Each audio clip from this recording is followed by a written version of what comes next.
Hello student, I am Pankaj Singh, assistant professor, government college D. आज का हमारा टॉपिक है परंपरागत दृष्टिकोण। बीए पार्ट फर्स्ट का फर्स्ट चैप्टर है राजनीति विज्ञान के मूल आधार बुक में ये फर्स्ट चैप्टर जिसका नाम है परंपरागत दृष्टिकोण। राजनीति विज्ञान का परंपरागत दृष्टिकोण। परंपरागत दृष्टिकोण क्या है? राजनीति विज्ञान को समझने के लिए दो दृष्टिकोण मुख्य रूप से प्रचलित होते हैं। एक है परंपरागत दृष्टिकोण और एक है आधुनिक दृष्टिकोण। परंपरागत दृष्टिकोण से पहले हम ये जानना चाहते हैं कि राजनीति विज्ञान शब्द कहाँ से आया। ये राजनीति विज्ञान में राजनीति शब्द अंग्रेजी के पॉलिटिक्स का पर्यायवाची है। ग्रीक में पॉलिटिक्स को ग्रीक भाषा में क्या बोला जाता था? पॉलिस। तो राजनीति विज्ञान की उत्पत्ति पॉलिस शब्द से, ग्रीक भाषा के पॉलिस शब्द से हुई है, जिसका अर्थ होता है नगर राज्य। यानी यूनान में छोटे छोटे जो राज्य हुआ करते थे उनको क्या कहते थे? नगर राज्य। तो नगर राज्यों में जो घटनाएं थी, मनुष्य से संबंधित, समाज से संबंधित जीवन घटनाएं, क्रियाएं, व्यवहार, समस्याओं आदि का अध्ययन ही राजनीति कहलाता था। अरस्तु ने राजनीति शब्द का प्रयोग इन्हीं अर्थों में किया है। तो अगला हमारा आता है कि राजनीति विज्ञान को परंपरागत दृष्टिकोण के अंतर्गत 3 अर्थों में परिभाषित किया जाता है।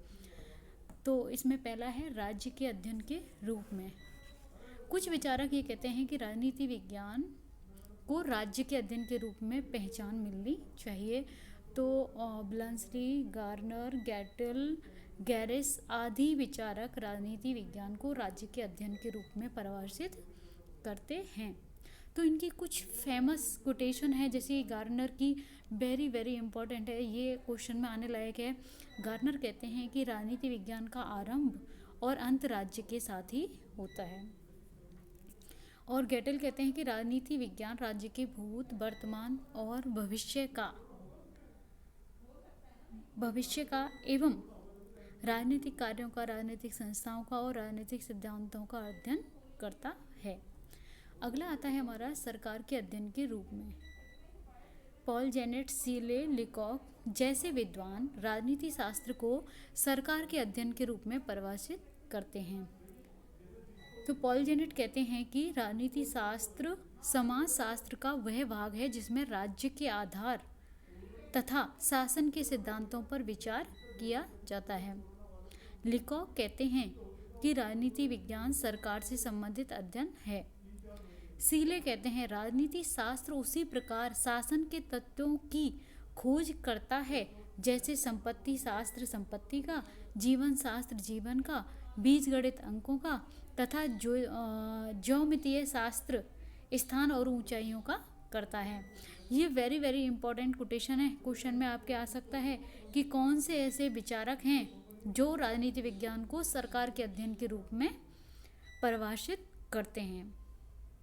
तो ये बहुत इम्पोर्टेंट है कि किस विचारक ने राजनीति विज्ञान को सरकार से संबंधित माना है और किस विचारक ने राजनीति विज्ञान को राज्य से संबंधित माना है, और इनकी फेमस कोटेशन भी आपको याद होनी चाहिए। अगला आता है राज्य, सरकार और व्यक्ति के अध्ययन के रूप में। कुछ ऐसे विचारक हैं जो न केवल राजनीति विज्ञान को राज्य के अध्ययन के रूप में और न ही सरकार के अध्ययन के रूप में, बल्कि वो राज्य, सरकार और व्यक्ति के अध्ययन के रूप में राजनीति विज्ञान को परिभाषित करते हैं। तो ऐसे विचारक कौन हैं? लास्की है, हरमन हेलर हैं, और भी कुछ विचारक हैं जो राजनीति विज्ञान को राज्य, सरकार और व्यक्ति के अध्ययन से संबंधित मानते हैं। अगला आता है लास्की की कोटेशन है। इसमें राजनीति विज्ञान के अध्ययन का संबंध संगठित राज्यों से संबंधित मनुष्यों के जीवन से है। क्लियर? तो संक्षेप में हम ये कह सकते हैं कि परंपरागत विद्वान राजनीति विज्ञान को राज्य, सरकार और व्यक्ति के अध्ययन करने वाला विषय मानते हैं। राज्य के बिना सरकार की कल्पना ही नहीं की जा सकती, क्योंकि सरकार राज्य का प्रदत्त प्रभुत्व शक्ति का ही प्रयोग करती है और सरकार के बिना राज्य एक अमूर्त कल्पना मात्र है। व्यक्ति ही राज्य की प्रथम इकाई होती है। अगला आता है हमारा राजनीति विज्ञान का अध्ययन क्षेत्र। राज्य के इसमें पहला पॉइंट है मानव के राजनीतिक जीवन का अध्ययन। कुछ परंपरागत के समर्थक विचारक ये मानते हैं कि राजनीति विज्ञान मानव के जीवन का अध्ययन करता है। कुछ समर्थक मानते हैं कि राजनीति विज्ञान राज्य का अध्ययन करते हैं। कुछ मानते हैं कि राजनीति विज्ञान सरकार का अध्ययन करते हैं। राज्य सरकार के माध्यम से कार्य करता है। सरकार राज्य की इच्छाओं को प्रकट करती है, उसे क्रियान्वित करती है तथा उसकी सिद्धि के लिए प्रयास करती है। अगला आता है स्थानीय एवं राष्ट्रीय समस्याओं का अध्ययन। राजनीति विज्ञान स्थानीय व राष्ट्रीय समस्याओं का अध्ययन करता है और इन समस्याओं के हल के उपाय सुझाता है। यह स्थानीय स्वशासन संस्थाओं के संगठन, कार्यप्रणाली तथा कार्यक्षेत्र का अध्ययन भी करता है। अगला पॉइंट है हमारा राजनीति विचारधाराओं का अध्ययन। प्राचीन काल से आधुनिक काल तक अनेक राजनीतिक विचारधाराओं की उत्पत्ति एवं विकास हुआ। इन विचारधाराओं ने राजनीति के यथार्थ एवं आदर्शवादी मूल्यों पर भी विचार किया है। राजनीति विज्ञान के इतिहास में अनेक विचारधाराएं जैसे आदर्शवाद, व्यक्तिवाद, अराजकतावाद, फासीवाद, समाजवाद आदि का राजनीति विज्ञान के अंतर्गत एक तुलनात्मक अध्ययन किया जाता है। अतीत में इन विचारधाराओं ने मानव जीवन को भी विशेष रूप से प्रभावित किया है। अगला पॉइंट है अंतर्राष्ट्रीय पक्ष का अध्ययन। राजनीति शास्त्र किसी एक राज्य का अध्ययन नहीं करता। कोई भी राज्य शून्य में नहीं होता, उसे अन्य राज्यों के साथ भी संबंधों का निर्वाह करना होता है, जिसके अंतर्गत विभिन्न राज्य परस्पर समझौते एवं संधियां करते हैं। अगला है हमारा राजनीतिक दलों व दबाव समूहों का अध्ययन। आधुनिक युग में शासन के संचालन में राजनीतिक दलों एवं दबाव समूहों का विशेष महत्व है। राजनीति दल चुनावों में भाग लेकर सरकार का निर्माण करते हैं और संचालन भी करते हैं। अगला पॉइंट है हमारा राजनय एवं अंतर्राष्ट्रीय विधेयक का अध्ययन। राज्यों के परस्पर संबंध मूलतः राज्यों के विदेश नीति और राजनय की कुशलता पर निर्भर करते हैं। अतः राजनीति शास्त्र राजनय का अध्ययन करता है। प्रत्येक राज्य सार्वभौम होता है और उसकी सीमाएं भी निर्धारित होती हैं। तो ये थी राजनीति विज्ञान का अध्ययन क्षेत्र। अगला आता है हमारा राजनीति विज्ञान का नाम विभेद। व्यक्ति व समाज के राजनीतिक जीवन का अध्ययन करने वाले विषय को आधुनिक युग में राजनीति विज्ञान कहा जाता है, किंतु इस विषय के अनेक नाम प्रचलित हैं। जैसे कि पूर्व में राजनीति विज्ञान को राजनीति कहा गया, राजनीतिक दर्शन कहा गया, राजनीतिक सिद्धांत कहा गया आदि। तो इस नाम को लेकर काफ़ी विवाद इस राजनीति विज्ञान के इतिहास में रहा है।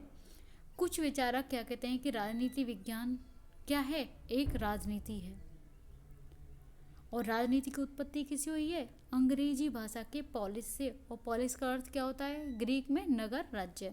तो कुछ विचारक राजनीति विज्ञान को क्या कहते हैं, सिर्फ राजनीति। अगला आता है हमारा इसमें कुछ विचारक राजनीति विज्ञान को क्या कहते हैं, राजनीतिक दर्शन, और कुछ विचारक राजनीति विज्ञान को क्या कहते हैं, राजनीतिक सिद्धांत। क्लियर। अगला आता है राजनीति विज्ञान की प्रकृति। कुछ विचारक राजनीति विज्ञान को विज्ञान मानते हैं, तो कुछ विचारक राजनीति विज्ञान को कला मानते हैं। कुछ विचारक कला और विज्ञान दोनों ही नहीं मानते हैं। तो इसमें क्वेश्चन इस तरह बनता है, कौन से विचारक हैं जो राजनीति विज्ञान को विज्ञान मानते हैं, ऐसे कौन से विचारक हैं जो राजनीति विज्ञान को कला मानते हैं, और ऐसे कौन से विचारक हैं जो राजनीति विज्ञान को कला और विज्ञान दोनों ही नहीं मानते। क्लियर। अगला आता है हमारा परंपरागत राजनीति विज्ञान की विशेषताएं क्या हैं। तो इसमें पहली विशेषता है हमारी तर्क और कल्पनाओं पर आधारित आदर्शीय अध्ययन। परंपरागत राजनीति विज्ञान में तर्क और कल्पनाओं के माध्यम से ऐसे आदर्श प्रस्तुत किए जाते हैं जो यथार्थ से बहुत दूर होते हैं। अगला आता है हमारा नैतिकता और राजनीतिक मूल्यों पर विशेष बल। परंपरागत राजनीति विज्ञान के अनुसार राज्य एक नैतिक संस्था है जिसका उद्देश्य व्यक्ति को नैतिकता के मार्ग पर आगे बढ़ाना है। यानी मूल्य तो क्या होते हैं? सापेक्ष। यह दार्शनिक और वैचारिक दृष्टि से मूल्यों, आदर्शों एवं लक्ष्यों से गहरे रूप से संबद्ध होता है। अगला है हमारा कानूनी, औपचारिक तथा संस्थागत अध्ययन की प्रमुखता। परंपरागत राजनीति विज्ञान में मुख्यतः राजनीति एवं सरकारी संस्थाओं का ही अध्ययन किया जाता है। उस समय ऐसा विश्वास प्रचलित था कि राजनीतिक जीवन की व्याख्या करने के लिए राजनीतिक संस्था, विधि आदि संस्थाओं का ही अध्ययन किया जाएगा। व्यवहारिक पक्ष की इसमें क्या रहती थी? उपेक्षा। यानी कानूनी पक्ष को ही हम पढ़ेंगे, संस्थाओं को पढ़ेंगे। मानव व्यवहार से परंपरागत दृष्टिकोण का कोई वास्ता नहीं है। अगला आता है प्रधानतः संकुचित अध्ययन। संकुचित अध्ययन यानी जो राजनीति विज्ञान है उसमें केवल एशिया, अफ्रीका, लैटिन अमेरिकी देशों की व्यवस्थाओं को महत्व प्रॉपर रूप से नहीं दिया गया है। परंपरागत दृष्टिकोण केवल विकसित देशों की शासन व्यवस्था को ही अध्ययन करते हैं और जो एशिया, अफ्रीका, लैटिन अमेरिका आदि देशों की व्यवस्थाओं को उचित महत्व प्रदान नहीं किया जाता। तो इसलिए इसका क्षेत्र कैसा है? संकुचित। चिंतन में व्यक्ति निष्ठता के तत्व की प्रधानता।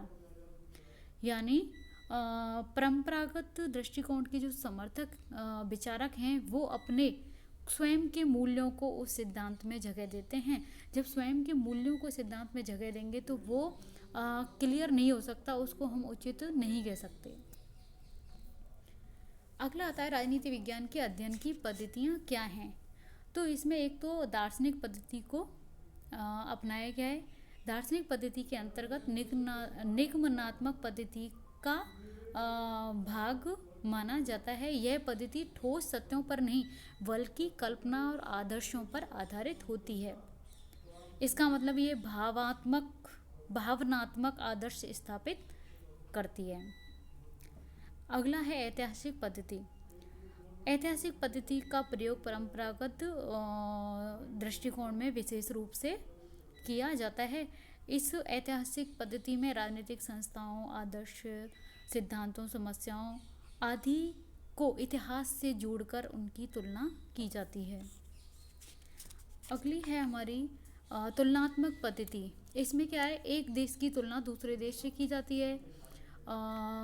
जो विकसित देश हैं विकसित देशों से और जो अविकसित देश हैं उनकी तुलना अविकसित देशों से की जाती है। अगली पद्धति आती है विधि पद्धति। इस पद्धति में राज्य के कानूनी आधार पर बल दिया जाता है। यह राज्य को एक कानूनी इकाई मानती है जिसका कार्य कानून बनाना है और उनको क्रियान्वित करना है। संक्षेप में यह कहा जा सकता है कि परंपरागत राजनीति विज्ञान के अध्ययन वर्णनात्मक और अपरिष्कृत हैं, व्याख्यात्मक तथा विश्लेषणात्मक नहीं है। इनका यथार्थ से कोई लेना देना नहीं है।